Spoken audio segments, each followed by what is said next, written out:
But I think for me, it got much better once I realized that this was a business that I had created. And it was also an art practice, I had to always consider those two pieces together, uh, and make sure that they were in balance. And I was fortunate. It, it worked. Yeah. Yeah. You were one of the pioneers in really creating an art business, and I love what you said about considering the practice and the business together and Yeah. really recognizing that. Yeah. It's, I can't underestimate the value of taking advantage of opportunities.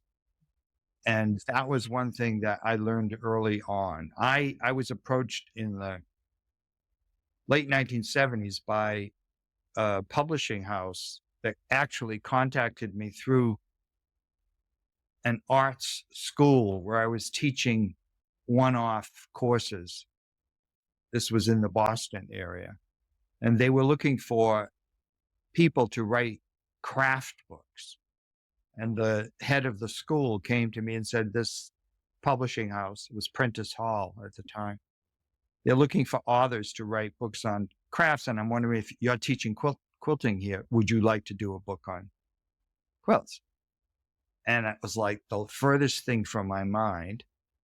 And I thought, oh gosh, do I really? No, this is not what I want to do. I want to make. This is what I'm doing.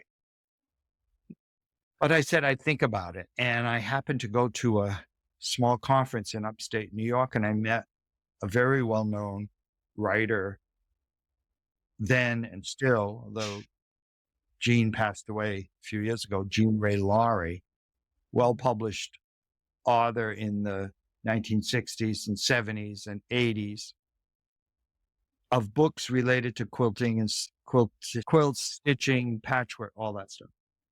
And I got into a conversation with her and I explained that I just recently had this proposal. And she said, well, she said, I suggest you do it because if you don't do it, we'll just ask somebody else. And she Mhm. said, I've always looked at opportunities like this as doorways. So that's my opinion.